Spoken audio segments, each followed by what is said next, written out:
கர்த்தருக்கு மகிமை உண்டாவதாக. அருமையான டிசம்பர் மாதத்தில் நம்ம இயேசு கிறிஸ்துவின் பிறப்பை மகிழ்ச்சியாக நினைவு கூர்ந்து மகிழ்ச்சியோடு இந்த வருஷத்தை முடிக்கும்படிக்கு தேவன் நமக்கு உதவி செய்திருக்கின்றார். இன்றைக்கும் கர்த்தருடைய நாமத்தினால இயேசு கிறிஸ்துவினுடைய பிறப்பு அது இந்த பூமியிலே முன்குறிக்கப்பட்டது. அவருடைய பிறப்பை குறித்து,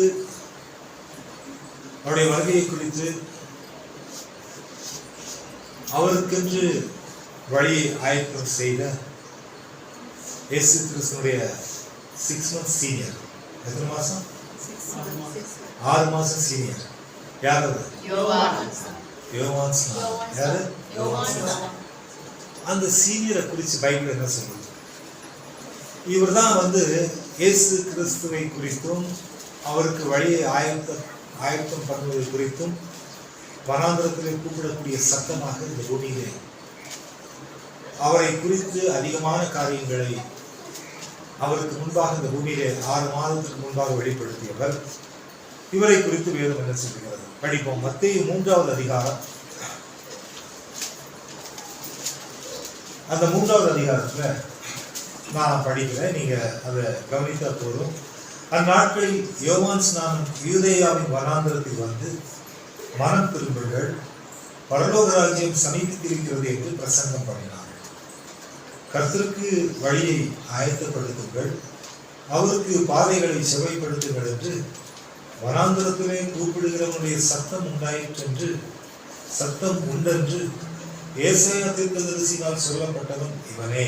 நம்ம ஏற்கனவே பார்த்தோம், இயேசு கிறிஸ்துடைய பிறப்பை குறித்து ஏசாயா தீர்க்கதரிசி எப்படி வெளிப்படுத்தினாரோ அதே போல வனாந்திரத்திலே கூப்பிடுகிறவருடைய சத்தம் என்று சொல்லி இயேசுவுக்கு முன்பாக பிறந்த யோவான் ஸ்நானனை குறித்தும் வெளிப்படுத்தியவர் அதே தீர்க்கதரிசி ஏசாயா. அல்லேலூயா.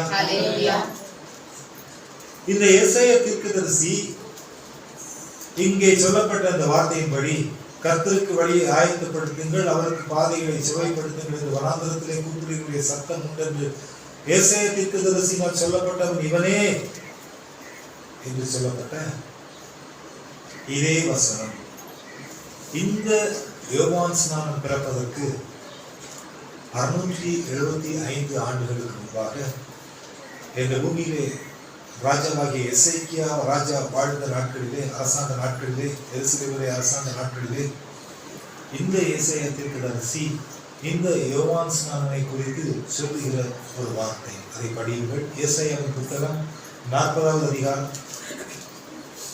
ஏசாயாவின் புத்தகம் 40வது அதிகாரம் 1 முதல் 5 வரை. என் ஜனத்தை ஆற்றுங்கள், ஏற்றுங்கள், பட்சமாய் பேசி அதன் போர் முடிந்தது என்றும் அதன் அக்கிரமம் நிவர்த்தியாயிற்று என்றும் அது தன் சகல பாவங்கள் நிமித்தமும் கர்த்தரின் கையில் இரட்டிப்பாய் அடைந்து தீர்ந்தது என்றும் அதற்கு கூறுங்கள் என்று உங்கள் தேவன் சொல்கிறார்.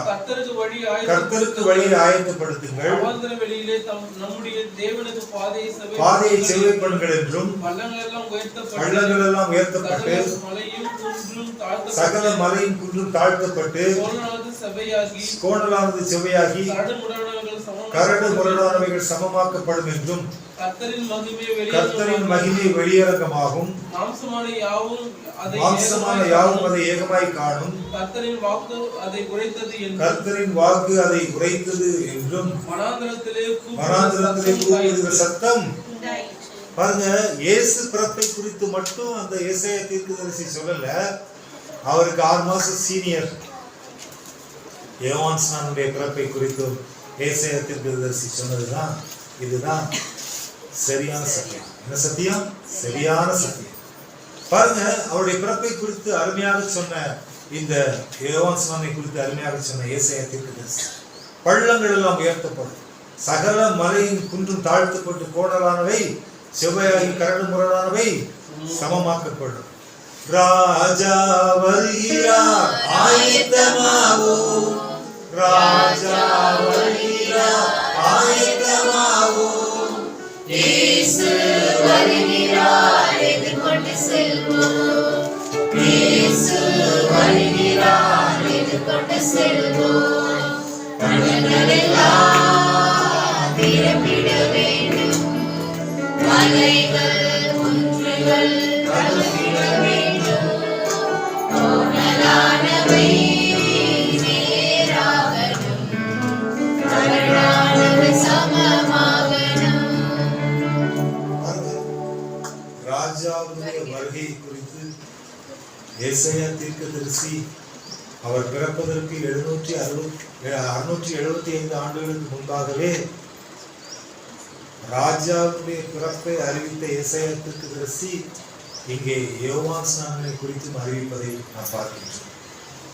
கர்த்தர் மகிமையின் தேவன், கர்த்தரின் மகிமை வெளியரங்கமாகும். மாம்சமான யாவும் அதை ஏகமாய் காணும். கர்த்தரின் வாக்கு அதை உரைத்தது என்றும் வனாந்தரத்திலே கூப்பிடுகிற சத்தம் உண்டாயிற்று.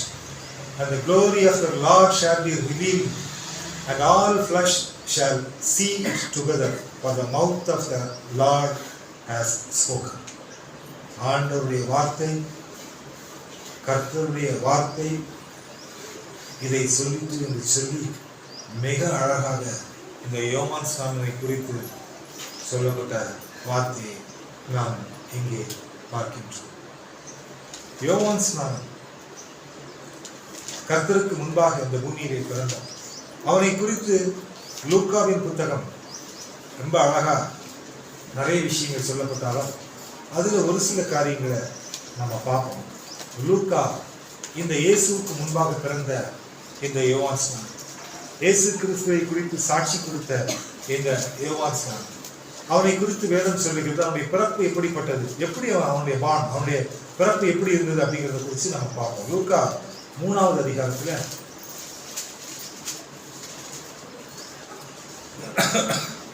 லூக்கா 1வது அதிகாரத்துல 5 முதல் வாசிப்போம். லூக்கா 1வது அதிகாரத்துல 5வது வசனம், யூதேயா தேசத்தின் ராஜாவாகிய ஏரோதின் நாட்களில் அபியா என்னும் ஆசாரிய வகுப்பில் சகரியா என்னும் பெயர் கொண்ட ஆசாரியன் ஒருவர் இருந்தார். அவன் மனைவி ஆரோனுடைய குமாரத்திகளில் ஒருத்தி, அவள் பேர் எலிசபெத்.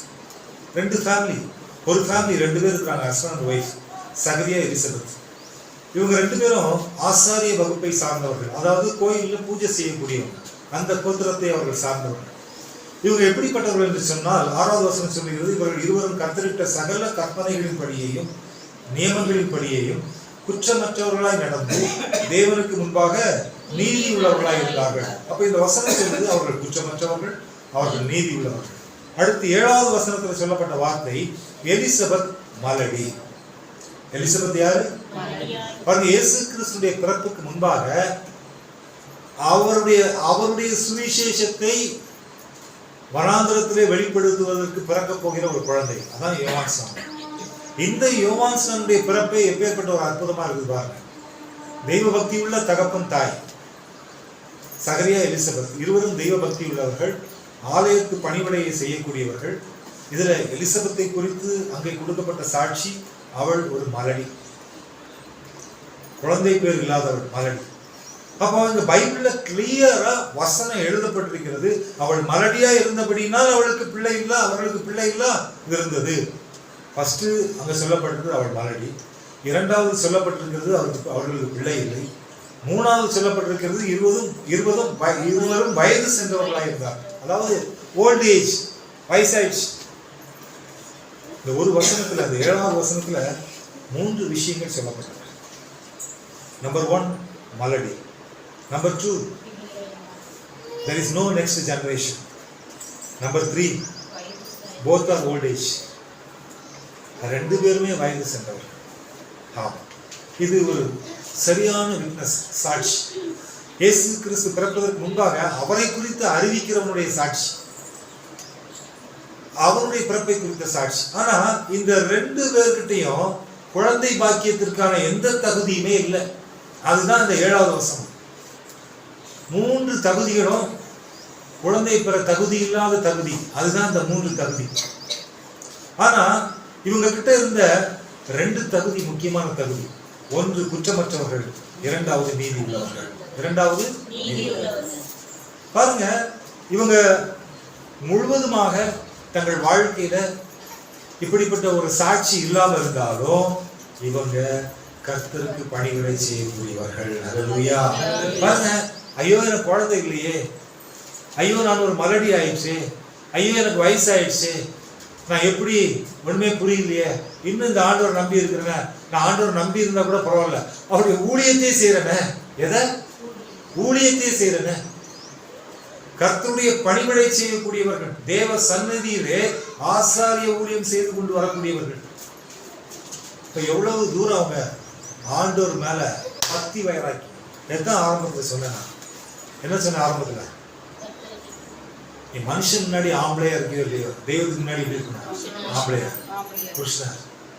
நீ மனுஷன் முன்னாடி எப்படி இருக்குங்கிறது முக்கியம் இல்லை, ஆனா ஆண்டவருக்கு முன்னாடி நீ ஆம்பளையா இருந்து பார், புருஷனா இருந்து பார், அவர் வாழ்க்கையில் என்னென்ன செய்யறான்னு பாரு. ஆமா, அதைத்தான் இந்த வசனம் நமக்கு உறுதிப்படுத்துகிறது. இந்த சகரியாவும் எலிசபெத்தும் இந்த பூமியிலே மனிதர்களுக்கு முன்பாக புருஷர்களாக அவர்கள் கண்களுக்கு தெரியவில்லை, ஆனால் பரிசுத்த தேவனுக்கு முன்பாக புருஷர்கள். அதாமே இங்க அதைத்தான் இந்த வசனம் சொல்லுகிறது. இவர்கள் ஆசாரிய முறைமையின்படி ஊழியம் செய்கிறவர்கள்.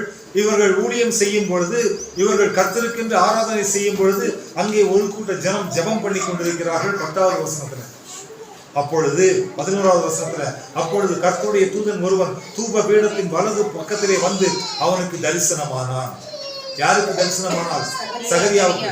குழந்தை இல்லாதவன், வயது சென்றவன், ஆனாலும் கர்த்தருக்கென்று வைராக்கியமாக இருக்கக்கூடியவன். அவனுக்கு தரிசனம். யாருடைய தரிசனம்? கர்த்தருடைய தூதன் தரிசனம். சகரியா அவனை கண்டு கலங்கி பயமடைந்தார். சகரியாவுக்கு பயம் வருது. அப்பொழுது கர்த்தருடைய தூதன் அவனை நோக்கி 13வது வசனத்துல, சகரியாவே பயப்படாதே. சகரியாவே பயப்படாதே. சகரியா எதுக்கு பயப்படுறான்? எதுக்கு பயப்படுறான்? வயசாயிடுச்சு, குழந்தை இருக்குமோ இருக்காதா, நடக்குமோ நடக்காதா, இன்னும் நானு சோத்திரம் சோத்திரம் சோத்திரம்னு அவரையே நம்பி இருக்கிறேன்னு சுத்தி இருக்கிற எல்லாரும் சொல்றாங்களே, இன்னுமா இன்னும் நீ இப்படி இருக்கிற, அன்னைக்கே சொன்ன கேட்டையா அப்படின்னு நிறைய பேர் என்ன இப்படிதான் சொன்னாங்க. ஆண்டவரே இன்னும் நான் உங்களைதான் நம்பி இருக்கிறேன் அப்படின்னு சொல்லிட்டு அவன் அந்த பழைய ஏற்பாட்டு நாட்களின் படி அவன் என்ன பண்றான், அங்கே கர்த்தருக்கு அழகாக சொல்லப்பட்டிருக்கிறது, தூபம் காட்டுகிறான். பாருங்க, இயேசு பிறப்பதற்கு முன்பாக வரைக்கும் வயலில் தீபாராதனை உண்டு இல்லையா, 7 அகல் விளக்கு உண்டு, எண்ணெய் ஊற்றி திரி போட்டு அழகாக சுற்றி சுற்றி காட்டுவாங்க உடன்படிக்கை பெட்டியை. ஆனால் எப்பொழுது இயேசு பிறந்தாரோ அதோட எல்லாம் கட்டாயிடுச்சு. ஏன்னா கடவுள் மனிதனாக இந்த பூமியில அவதரித்தபடினால அவைகள் நிறுத்தப்பட்டது. அப்ப இங்க சகரியாட்ட ஆண்டவர் சொல்றார், பயப்படாத. ஏன் பயப்படாத? சகரியா தூதனை பார்த்து பயப்படலைங்க, வாழ்க்கை நினைச்சு அவனுடைய எதிர்காலத்தை நினைச்சு. அப்ப சொல்றாரு, வேண்டுதல் கேட்கப்பட்டது. வேண்டுதல். அப்ப அவன் யார்கிட்ட வேண்டிட்டு இருந்திருக்கிறான்? யார்கிட்ட வேண்டிட்டு இருந்தான்? கர்த்தரிடத்தில் வேண்டிக் கொண்டான். உன் வேண்டுதல் யார்கிட்ட தான் இருக்கணும்? வாழ்க்கையில எது வேண்டாலும் யார்கிட்ட கேட்கணும்? அவரை தவிர யார்கிட்டையும் கேட்கணும். அது சிக்கல். ஆனா அவர்கிட்ட கேட்டா அவர் கொடுப்பாரு. அவர் என்ன பண்ணுவாரு? எப்ப கொடுப்பாரு? மலடியா இருக்கும்போது கொடுப்பாரு. எப்ப கொடுப்பாரு? உனக்கு பிள்ளை இல்லாம இருக்கும்போது கொடுப்பார். எப்ப கொடுப்பார்? உனக்கு வயது சென்று நீ உன்னை கிழவன்னு சொல்லும் போது கூட அவர் கொடுப்பார். அதான் ஆண்டவர். பாருங்க, அவரு வேண்டுதலை கேட்டாலே முடிஞ்சு போச்சுங்க. வேண்டுதலை கேட்டாலே ஆமா அவர் கேட்கணும். அவர் கேட்டாருன்னா முடிஞ்சு போச்சு. சரி, ஓகே, கொடுத்துருவோம், முடிஞ்சு போச்சு, அவ்வளோ. அங்க டைமோ அல்லது சிச்சுவேஷனோ அல்லது பார்த்தீங்கன்னா அதுக்கு உண்டான தகுதியோ எதுவுமே தேவையில்லை. எதுவுமே தேவையில்லை. அவர் கேட்டால் விண்ணப்பத்தை கேட்பவரே, என் கண்ணீரை காண்பவரே, சுகம் தருபவரே, ஸ்தோத்திரம் இயேசுயா. உம்மா கொடும் எல்லாம் கொடும், ஒரு வார்த்தை சொன்னால் போதும்.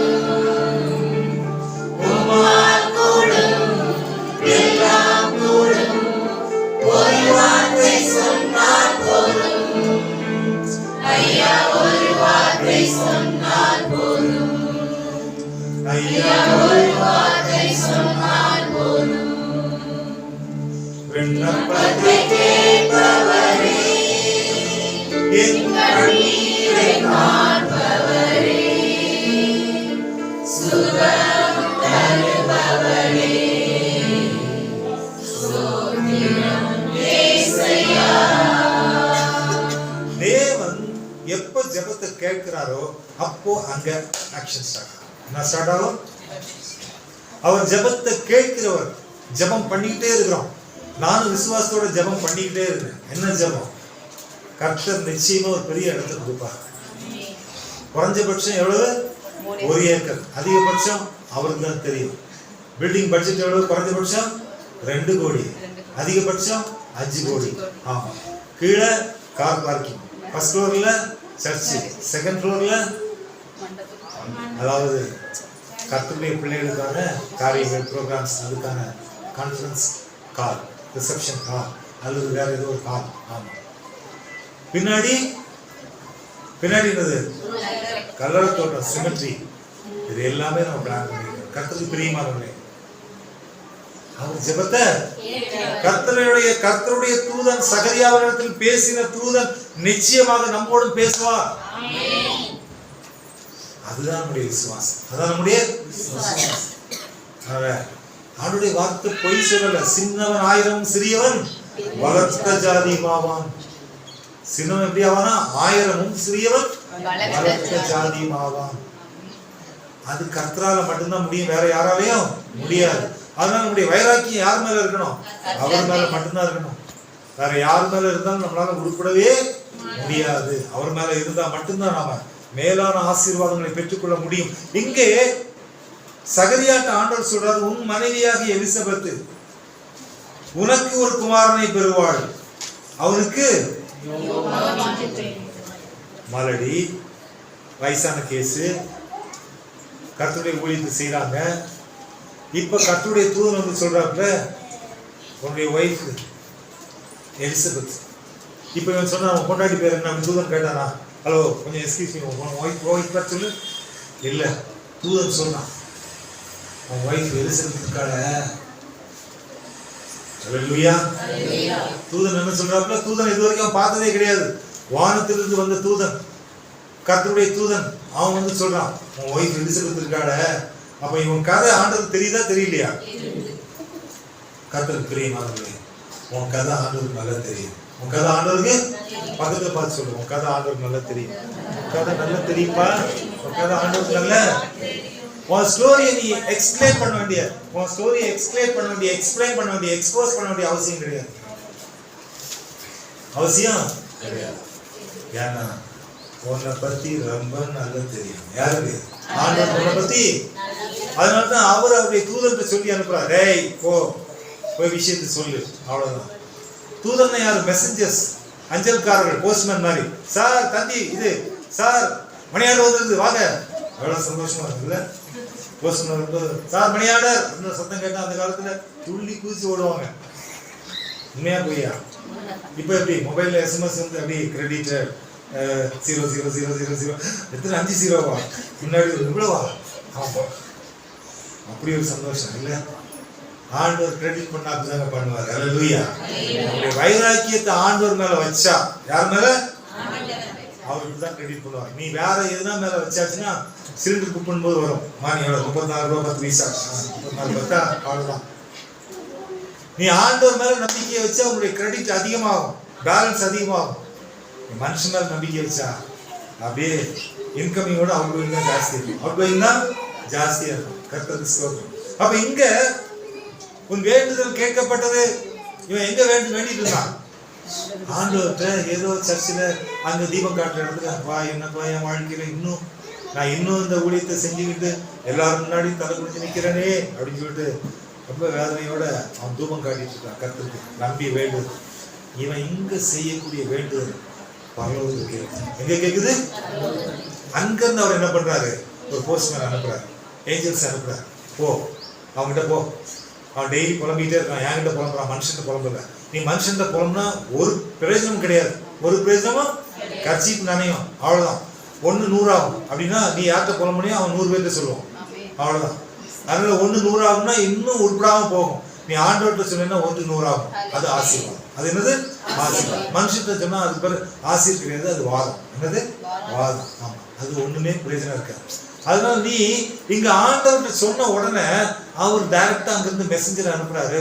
அவன் வந்து இங்க சொல்றான், ஹலோ நீ கேட்டுட்டு இருந்த விஷயம்லாம் அவருக்கு கேட்டு அவர் முடிவு பண்ணிட்டாரு. என்ன முடிவு பண்ணிட்டாருன்னா, உனக்கு ஒரு குழந்தைய கொடுக்கணும்னு முடிவு பண்ணிட்டார். உனக்கு ஒரு குழந்தைய கொடுக்கணும்னு முடிவு பண்ணிட்டார். ஆமா, அதனால அத ரொம்ப கெத்தா சொல்றாப்ல தூதன். உனக்கு ஒரு குமாரன் பெறுவான், உனக்கு ஒரு குமாரனை பெறுவாள், அவள் உனக்கு ஒரு குமாரனை பெறுவாள். எவ்வளவு அழகா சொல்றாங்க. உன் மனைவியாகிய எலிசபெத் உனக்கு ஒரு குமாரனை பெறுவாள், அவனுக்கு யோவான் என்று பெயரிடுவாயாக. என்ன பெயர்? குழந்தை பிறக்கல, கன்சீவ் ஆகல, கர்ப்பத்தின் கனி உண்டாகல. ஆனா கர்த்தருடைய ஆலயத்துல சர்ச்சுக்குள்ள இருக்கும் போதே அங்க முழு டயக்ராமும் வந்துருச்சு. முழு டயக்ராமும் வந்துருச்சு. உள்ள தாயின் வயிற்றுல கரு உருவாகல, ஆனா டெலிவரி ஆகும்போது என்ன பேர் வைக்கணும்னு சொல்லிட்டாரு. ஹல்லேலூயா. இதுதான் உங்களுடைய ஆண்டவர். ஹல்லேலூயா. இதுதான் உங்களுடைய ஆண்டவர். நம்ம ஆளுங்க டெலிவரிக்கு பிறகு புக்கை தேடிட்டு இருப்பாங்க, என்ன பேர் வைக்கலாம். ஆமா, ஏல இருந்து செட் வரைக்கும் தேடி வாயிலே நுழையாத ஒரு பேர் வைப்பாங்க. அதை கூப்பிடுறதுக்குள்ள நம்ம படுற பாடு இருக்கு பாருங்க, அந்த பிள்ளையை கூப்பிடுறதுக்கு. இந்த ஃபாரின்காரங்க தான் அப்படி வைக்கிறாங்க. அங்கே அவனுக்கு வாயில ஃபுல்லாக அவங்க அங்கே தண்ணி பிரச்சனை இருக்குது. அதனால அங்கே வந்து சாப்பாட்டு ஐட்டம் நம்மள மாதிரி நெல் கோதுமை அந்த மாதிரி நல்ல உற்சாகமான நல்லா திடப்படக்கூடிய உணவு கிடையாது. அங்கே பால், இந்த எல்லா கம்பெனிலேருந்து வரக்கூடிய இந்த கெமிக்கல் பால், அப்புறம் பன்னு, பிரெட்டு, ஜாமு, ரஸ்க்கு, ரொட்டி, இப்படியே சாப்பிட்டு சாப்பிட்டு சாப்பிட்டு நாக்கு டங்கெல்லாம் ஒரு மாதிரி டிஃப்ரெண்ட்டாக இருக்கும். அதனால அவன் அப்படி வைக்கிறான் பேர். நீ அது மாதிரி கருக்கு புருக்கு ஏதாவது பேரை வச்சுட்டு அந்த வயசான தாத்தா பாட்டிங்கெல்லாம் ஒரு முறை கூட பேரை ஒழுங்காக கூப்பிட முடியுறீங்க. நிறைய பேருக்கு பேரை அப்படிதான் நீ பேர் வைக்கிறாங்க. வாயில் நுழையிற மாதிரி பேர் வைங்க. பேர் வச்சு எப்படி வைங்க? உங்க பிள்ளைகளுக்கு பேர் வைங்க, வாயில் நுழையிற மாதிரி பேர் வைங்க. வயசான பெரியவங்க கூப்பிடுற மாதிரி பேர் வைங்க. அதுதான் ஆசீர்வாதம். நம்ம தமிழ்நாட்டில் இருக்கிறோம், ஞாபகம் வச்சுங்க. நம்ம ஒன்றும் ஜெர்மனியில் இல்லை. அதை முதல்ல நீங்க புரிஞ்சுக்கணும். அலாஸ்காவில் இல்லை, அதை புரிஞ்சுக்கணும். நீ ஏதோ ஒரு காட்பாடியில் இருக்கிற உனக்கு எதுக்கு இந்த பில்டப்? அதனால வந்து தேவனுடைய நாமத்தினால அவர்கிட்ட கேளு. அவர் பைபிள் இருந்து நீ பேசு, ஆண்டோடைய வேதத்தை படி, கர்த்தர் உனக்கு கொடுப்பார். கர்த்தருக்கு பிரியமானவர்களே, இங்க உன் மனைவி ஆகிய எலிசபெத் உனக்கு ஒரு, அவனுக்கு பேர் சொன்னது யாரு? தூதன். பேர் சொன்னது யாரு? யார் சொன்னாங்க? தூதன். கர்த்தருடைய தூதன் பிள்ளைக்கு பேர் வைக்கிறார்கள். அதுல இருக்கிற ஆசீர்வாதமே தனி. ஊழியக்காரன் வைக்கிற பேர், அதுல இருக்கிற ஆசீர்வாதமே தனி. இங்க இந்த சப்ஜெக்டை படிச்சு பார்த்தீங்கன்னா அவங்க தாத்தா, பாட்டி, சித்தப்பா, மாமா, பெரியப்பா, செத்து போன அவருக்கு கொண்டாட்டி எல்லாரும் வந்து கேட்டாங்க, என்ன இது நம்ம குடும்பத்துல யோவாங்கிற பேரே இல்லையே, நம்ம தாத்தா பேர் வைக்க வேண்டியதானே, அவர் இவ்வளவு பெரிய பண்ணையாரு, அவர் பேரை இனிஷியல் போட வேண்டியதானே, ஏன் இவரு இந்த பேரை வச்சிருக்கிறீங்க, அவங்க அப்பா பேர் அவங்க பெரிய அந்த அதை ஆரம்பிக்கிற மாதிரி வை அப்படின்னு நிறைய பேர் குழப்பினாங்க. யார? சகதியாக சேர்த்து குழப்பினாங்க, என்ன பேர் புதுசா இருக்கு அப்படின்னு. ஆனா இவங்க சொன்னாங்க, என் தேவன் என்ன சொன்னதுதான் பேர், அவ்வளவுதான். படிச்சு பாருங்க தெரியும். கர்த்தருக்கு பிரியமானவர்களே, பிள்ளைக்கு பேர்ல கூட ஆசீர்வாதம் இருக்குங்க. பிள்ளைக்கு பேர்ல கூட, உங்களுக்கு தெரியுமா தெரியாது, பிள்ளைக்கு பேர்ல கூட ஒரு பெரிய பிளஸிங் இருக்கு. அதனால அந்த பேரு ஏன் ஒரு முறை வைக்கிற பேரு, அவன் சாவு வரைக்கும் அதான் பேரு. அவன் கல்யாணத்துக்கு அந்த பேர் தான் பத்திரிகையில போடுவாங்க. அவன் செத்த கட் அவுட்ல அந்த பேர் தான் அவன் பேனர்ல போடுவாங்க. இன்னொரு பட்டவன் செத்துட்டான், அவனுடைய ஆத்மா இறைவனடி சேர்ந்ததுன்னு போடுவாங்க. ஆனா அந்த பேர் தான் கடைசி வரைக்கும், சாகர வரைக்கும் அந்த பேர் தான். ஸ்கூல் ரெக்கார்டு, காலேஜ் ரெக்கார்டு, வேலை செய்யற இடத்துல, எல்லா இடத்துலயும் அதுதான் உனக்கு கடைசி வரைக்கும். அதனால வாழ்க்கையில ஒரு முறை வைக்கக்கூடிய பேரு, அது நீ கர்த்தருடைய பிரசன்னத்துல வை. கண்ட கழுதிங்க சொல்ற பேரை வைக்காத. தேவ பிரசன்னத்தினால, தேவனுடைய ஆசீர்வாதத்தினால, கர்த்தரால் கர்த்தர் உனக்கு கொடுக்கக்கூடிய அப்படிப்பட்ட பேர்களை வைக்கும் பொழுது அந்த பேர்ல ஒரு பெரிய பிளஸ்ஸிங்கே இருக்குங்க. என்ன இருக்கு? பிளஸ்ஸிங். ஞாபகம் வச்சுங்க, ஒவ்வொரு பேருக்கும் ஒவ்வொரு பிளஸ்ஸிங் இருக்குது. அதை நீங்க மறந்துடக்கூடாது. ஒவ்வொரு பேருக்கும் ஒவ்வொரு பிளஸிங் இருக்கு.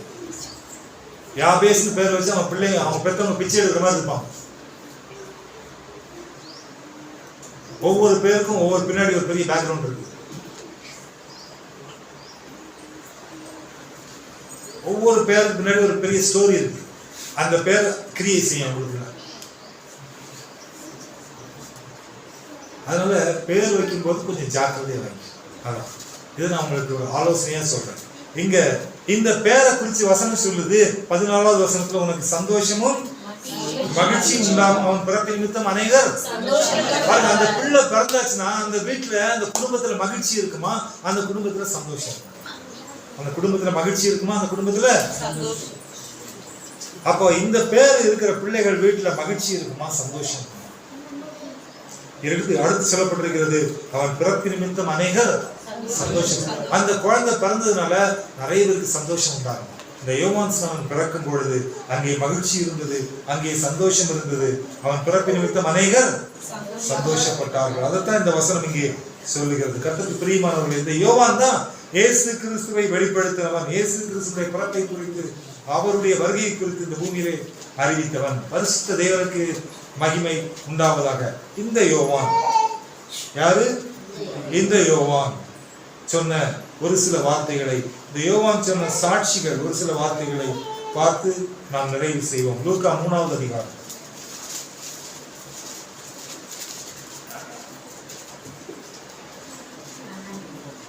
15, 16, 17. யோவானை குறித்து, இவன் தான் கிறிஸ்துவோ என்று ஜனங்கள் எல்லாரும் எண்ணம் கொண்டு தங்கள் இருதயங்களில் யோசனையாய் இருக்கையில், யோவான் எல்லாருக்கும் பிரதியுத்தரமாக, நான் ஜலத்தினால் உங்களுக்கு ஞானஸ்நானம் கொடுக்கிறேன், என்னிலும் வல்லவர் ஒருவர் வருகிறார், அவருடைய பாத ரட்சைகளின் வாரை அவிழ்க்கிறது. என்னிலும் வல்லவர் ஒருவர் வருகிறார், அவருடைய பாத ரட்சைகளின் வாரை அவிழ்க்கிறதற்கும் நான் பார்த்த, அவருடைய காலில் இருக்கிற செருப்பை தொட்டு கழட்டுறது கூட எனக்கு தகுதி கிடையாது அப்படின்னு இந்த யோவான் ஸ்நானன் சொன்னார். இயேசுவை குறித்து என்ன ஒரு பயபக்தி! அவன் சொல்றாப்புல, நான் உங்களுக்கு ஞானஸ்நானம் கொடுக்குறேன், ஆனா என்னிலும் வல்லவர் ஒருவர் வருகிறார், என்னிலும் வல்லவர் ஒருவர் வருகிறார், அவர் பரிசுத்த ஆவியினாலும் அக்கினியினாலும் உங்களுக்கு ஞானஸ்நானம் கொடுப்பார். அவர் கொடுக்கக்கூடிய ஞானஸ்நானம் எப்படிப்பட்டதா? பரிசுத்த ஆவியினாலும் அக்கினியினாலும் உங்களுக்கு ஞானஸ்நானம் கொடுப்பார். தூற்றுக்குடை அவர் கையில் இருக்கிறது, அவர் தமது களத்தை நன்றாய் விளக்கி கோதுமையை தமது களஞ்சியத்தில் சேர்ப்பார், பதரையோ அவியாத அக்கினியினால். அவர் கோதுமையை எங்க சேர்ப்பாராம்? எங்க சேர்ப்பாராம்? கோதுமையை பிரித்து களஞ்சியத்தில் சேர்த்து பதரையோ அக்கினியால் சுட்டெரிப்பாரே. கோதுமையை பிரித்து களஞ்சியத்தில் சேர்த்து பதரையோ அக்கினியால் சுட்டெரிப்பாரே. ராஜா வருகிறார் ஆயத்தமாவோ, ராஜா வருகிறார் ஆயத்தமாவோ. இயேசு வருகிறார், எதிர்கொண்டு செல்வோம். இயேசு வருகிறார், எதிர்கொண்டு செல்வோம். பள்ளங்களெல்லாம் நிரம்பிட வேண்டும், மலைகள் குன்றுகள் தாண்டிட வேண்டும், கோணலானவை நேராகணும், கரடானவை சமமாகணும். எந்த யோவான் ஸ்நானம் தான் சொன்னாப்புல, நான் எல்லாருக்கும் ஞானஸ்நானம் கொடுக்குறேன், ஆனாலும் என்னிலும் வல்லவர் ஒருவர், அவருடைய செருப்பை கூட கழட்டுறதுக்கு எனக்கு தகுதி கிடையாது, அவருடைய பாத ரட்சியின் வாரை அவிழ்க்கிறதுக்கு கூட நான் பாத்திரம் அல்ல. அவர் எப்படி ஞானஸ்நானம் கொடுப்பாரா? அவர் எப்படி ஞானஸ்நானம் கொடுப்பாரா? அவர் எப்படி ஞானஸ்நானம் கொடுப்பாரா? அவர் எப்படி ஞானஸ்நானம் கொடுப்பாரா?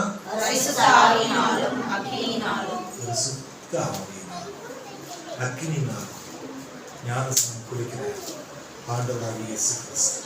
அவருடைய வருகையை முன்னறிவித்த இந்த யோவான், அவருடைய வருகையை முன்னறிவித்த இந்த யோவான், கர்த்தருக்கு மகிமை உண்டாவதாக.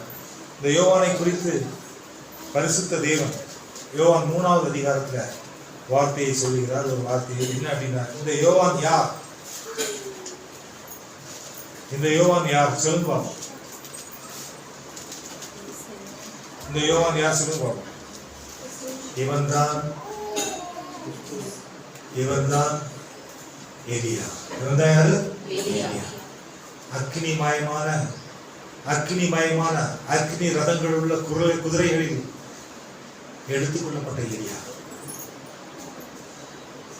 எலிசா, என் தேவனே, என் தேவனே, என் ஆண்டவனே, என் ஆண்டவனே, எங்க போறீங்க கேட்டு வானத்திலிருந்து அக்னிமயமான அந்த குதிரைகள் வானத்திலிருந்து இறங்கும் பொழுது அந்த எலியாவை பரிசுத்த தேவன் இந்த பூமியிலிருந்து எடுத்துக்கொண்டு சென்றார்.